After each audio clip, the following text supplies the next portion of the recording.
Joseph was an upright man. மத்தேயு 1:19. யோசேப்பு நேர்மையாளர். இது கிறிஸ்து வழங்கும் வாழ்வு தரும் நற்செய்தி. கிறிஸ்துவே இயேசுவில் அன்பார்ந்த சகோதர சகோதரி, அன்பார்ந்த பிள்ளைகளே, அன்பார்ந்த தொலைக்காட்சி நேயர் விசுவாசிகளே, ரோமேயருக்கு எழுதிய திருமுகம் 4ஆம் அதிகாரம் 13ஆம் வசனம். He should inherit the world not through the law but through the uprightness of faith. உலகமே அவருக்கு உரிமை சொத்து, திருச்சட்டத்தினால் அல்ல, கடவுளுக்கு ஏற்புடையவரானதால். மத்தேயு 5:48. You must therefore be perfect just as your heavenly Father is perfect. உங்கள் வானக தந்தை எவ்வாறு நிறைவுள்ளவராக இருக்கிறாரோ அவ்வாறே நிறைவுள்ளவராய் இருங்கள். அன்பார்ந்தவர்களே, இன்று புனித சூசையப்பருடைய திருவிழா. தமிழ் காவியங்களில் இந்த கதை நாயகனாக இருக்கக்கூடியவர் கடைசி வரைக்கும் இருக்க வேண்டும், நடுவிலே இறக்கக்கூடாது. இந்த கருத்தை வைத்து தேம்பாவணியிலே வீரமாமுனிவர் சூசையப்பரை கதாநாயகராக வைத்துத்தான் அந்த காவியத்தை எழுதினார். ஆகவே சூசையப்பர் கடைசி வரைக்கும் இருப்பதாக அந்த காவிய புத்தகத்தில் இடம்பெறும். அப்பொழுது சிறுவத்திலிருந்து இயேசுவை வளர்க்கின்ற பொறுப்பு வந்த பொழுது அதில் ஒரு மிக மிக உன்னதமான காட்சி, வேறு நற்செய்தியில் இல்லாததை அவர் இந்த காவியத்துக்காக இயேசு பாடுகள் படுவதை பார்த்த பொழுது, இதை பார்க்கவோ நான் அன்று உன்னை எகிப்திலே தூக்கிக் கொண்டு பச்சிலம் குழந்தையாக அலைந்தேன், அங்கேயே மடிந்திருந்தால் இவ்வளவு துயரை நான் பார்க்க வேண்டிய தேவையில்லையே என்று சொல்லுவார். கவிதைகளில் இப்படி மனம் வருந்துவது அந்த வாழ்க்கையினுடைய கஷ்டத்தினுடைய விளிம்பை காட்டுகிறது. ஒரு சினிமா பாடலிலே, அது இந்திய சினிமா துறையில் பரிசு பெற்ற ஒரு படம், அதில் வருகின்ற ஒரு பாடலில் இந்த வரிகள் உள்ளன.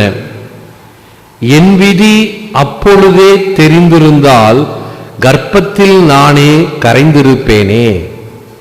இவ்வளவு கஷ்டப்படணும்னு தெரிஞ்சா நான் கர்ப்பத்திலேயே கரைந்து போயிருந்தால் இவ்வளவு கஷ்டப்பட வேண்டிய தேவையில்லையே என்ற வரிகள் மிக மிக உள்ளத்தை உழுக்கக்கூடிய வரிகளும் மனத்தை வலிக்கக்கூடிய வரிகளும். அப்படி இயேசுவினுடைய பாடுகளை கண்டு இவர் இந்த வார்த்தைகளை சொன்னார் என்று வீரமாமுனிவர் கான்ஸ்டன்டைன் பெஸ்கி என்ற இந்த இத்தாலிய கவிஞர் தன்னுடைய கவிதை புத்தகத்தில் எழுதியிருக்கிறார். அது மட்டுமல்ல, இன்றைக்கு வழக்கமாக இந்த நாளை சூசையப்பருக்கும் தேவதாய்க்கும் மணமுடித்த நாள் என்று பாரம்பரியமாக கொண்டாடப்படுவது உண்டு. தவக்காலத்தில் ஒரு திருநாள், பாலைவனத்தில் ஒரு சோலைவனம் என்பதை போல சூசையப்பரை மையமாக வைத்து இந்த நாள் மங்களம் பெறுகிறது. மறுபடியும் தேம்பாவணியிலே இந்த முனிவர் பாருங்கள், அவருக்கு தாய்மொழி இத்தாலிய மொழி, ஆனால் தமிழ் மொழியை அவர் ஐயம் திரிபு அற கற்று தெரிந்ததினால் இந்த நிகழ்வை தன்னுடைய வார்த்தைகளினாலே அவர் ஒரு மங்களகரமான இசையை கொடுப்பார். அதனுடைய முதல் வரி மட்டும்தான் எனக்கு ஞாபகத்தில் இருக்கிறது. அந்த புத்தகத்தை நேற்றும் என்று தேடி பார்த்தேன், எங்கேயோ போய்விட்டது. தேம்பாவணி புத்தகம். உருகுமலை மனதிலே உருகுதடா அப்படின்னு தொடங்கும். அந்த உருகுதடா உருகுதடா செல்லுதடா செல்லுதடா அப்படின்னு வரிசையா ஒரு 20-25 வரிகள். இவைகள் எல்லாம் இந்த கெட்டி மேளம் அடிக்கும் பொழுது தக்கமிதி தக்கதிமி தக்கதிமி தக்கதிமி தக்கதிமி என்ற அந்த லயத்திலே எழுதப்பட்ட வார்த்தைகள். வார்த்தையினாலே இந்த மங்களகரமான நிகழ்ச்சிக்கு அவர் கவிதை புனிந்தவர். பாரதியார் கூட அப்படித்தான். நான் அடிக்கடி சில வார்த்தைகள்லாம் சொல்லுவேன்.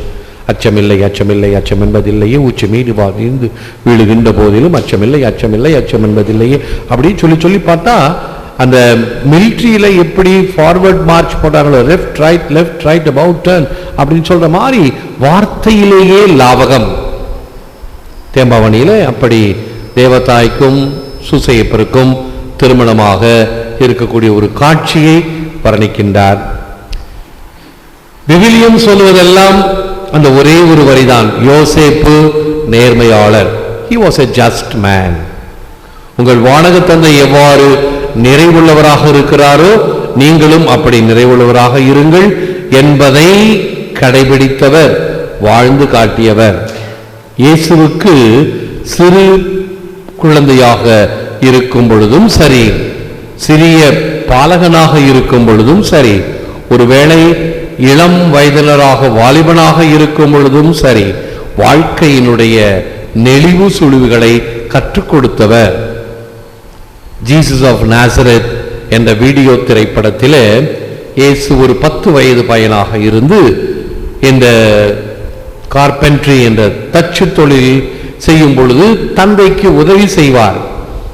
அப்பொழுது தந்தையாம் சூசை தன்னுடைய மகனாம் இயேசுவுக்கு இப்படி சொல்லிக் கொடுப்பார். ஒரு நீட்ட ரூலர், அந்த ரூலரை எடுத்து காட்டுவார். மகனே, இது ரூலர், இதை வைத்து எப்படி நேராக கோடு போடுகிறோம், செய்கிற வேலை நேராக இருக்க வேண்டும் என்பதற்கு இது உதவுகிறது. அதே போல வாழ்க்கையினுடைய சட்டத்திலும் இந்த சட்டங்கள் என்பது நேராக செல்வதற்கு உதவுகிறது என்று 10 வயது சிறுவனுக்கு யோசேப்பு கற்றுக் கொடுத்தார். ஆகவேதான் 33 வயது இளைஞனாக இருக்கும் பொழுது அவர் சொல்லுகின்ற வார்த்தைகள், சட்டத்தை அழிக்க வரவில்லை, சட்டத்தை நிறைவேற்றவே வந்தேன், புதிய சட்டத்தை கொடுக்கிறேன் என்று சொன்னது தன் தந்தையிடம் கற்றுக்கொண்ட அந்த மறைக்கல்வி. தாயிடம், அந்த தாய் இந்த வேத வசனங்களை எல்லாம் தன் உள்ளத்தில் இருத்தி சிந்தித்தவராக வாழ்ந்தார். அவருக்கு தெரியும் தன்னுடைய மகன் யார் என்று. ஆகவே அந்த மகனை அழைத்து சென்ற பொழுதெல்லாம் நற்கருணை பவனியாக நடைபெற்றது. கானாவூர் திருமணத்தில் இவர் நிச்சயமாக இந்த மக்களின் துயர் துடைப்பார் என்பதை தெரிந்திருந்ததனால்தான் அவர்களுக்கு ரசம் இல்லை, ஆவணச்சை என்று மகனுக்கு பரிந்து பேசும் பொழுது, என் நேரம் இன்னும் வரவில்லை என்று சொன்னாலும் தாயினுடைய சொல்லுக்காக முதல் புதுமையை செய்கிறார். இவ்வாறு யோசேப்பும் கன்னிமரியும் அவருக்கு சிறந்த பெற்றோராக விளங்கினர். எனவேதான் இயேசுமரி சூசை சிறந்த திருக்குடும்பமாக நமக்கு விளங்குகிறது. இவர்கள் கடவுளின் கட்டளைகளை அப்பொழுக்கென்றே கடைபிடித்தவர்கள். கடவுளின் கட்டளைகள் என்ன? அரச கட்டளையும் மதித்தவர்கள். ஏனென்றால் நாசரத்தில் இருக்கிறார்கள்,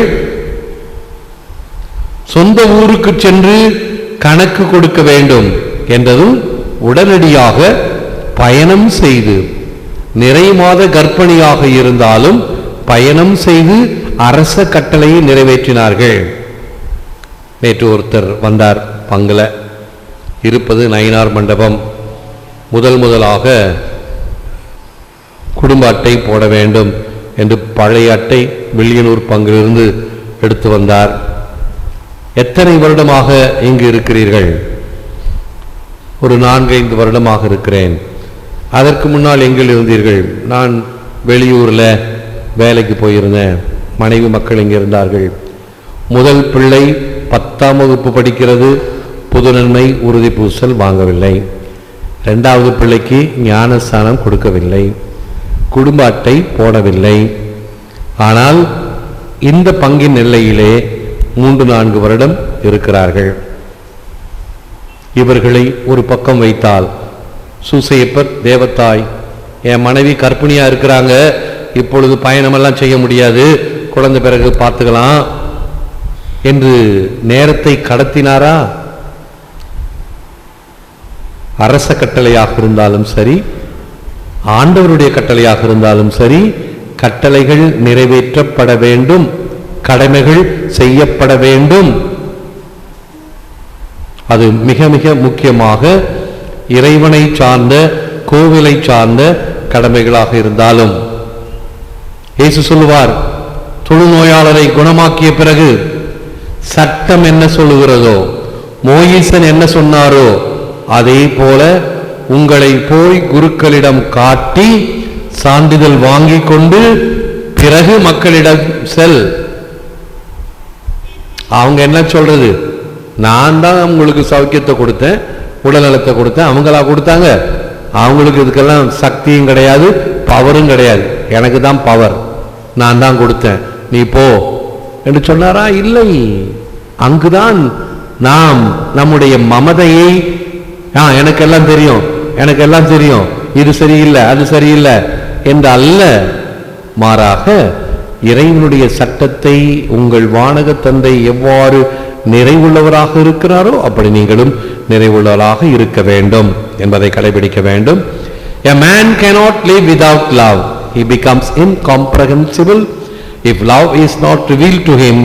If he does not find love, if he does not experience love and make it his intensely participate in it, his life does not make sense. Pope John Paul II, அன்பின்றி ஒருவனால் வாழ இயலாது, புரிந்து கொள்ள இயலாதவனாகிறான். அவர் வாழ்வு பொருளற்றதாகிறது. அன்பு அவனுக்கு வெளிப்படவில்லை எனில் அன்பை காணாமல், அன்பை அனுபவித்து தனதாக்கிக் கொள்ளாமல் அதில் முழுமையாக பங்கேற்க இயலாது. We can only say we live in full realization of the truth when we freely recognize love and fully trust our Creator. உண்மையின் நிறைவேறுதலாக வாழும்போது அன்பை புரிந்து கொண்டு ஆண்டவரை நம்புகிறோம். He did as the angel of the Lord directed him.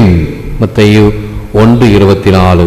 ஆண்டவரின் தூதர் தமக்கு பணித்தவாறே செய்தார். முழந்தால் இருப்போம், செபிப்போம். Saint Joseph, patron of the universal church of families, workers and the dying, be our protector, guide in the way of salvation. After your example, let all our actions be directed to the greater glory of God. புனித சூசையப்பரே, அகில உலக திருச்சபை குடும்பங்கள், பணியாளர்கள், இறக்கும் தருவாயில் இருப்போர் இவர் அனைவருக்கும் பாதுகாவலரே, மீட்பின் பாதையில் எங்கள் வழிகாட்டியாகவும் காவலாகவும் இருந்தருளும். உம்மை போல் நாங்களும் எங்கள் செயல்கள் அனைத்திலும் ஆண்டவருடைய மாட்சி விளங்கும்படி வாழ அருள் புரியும்.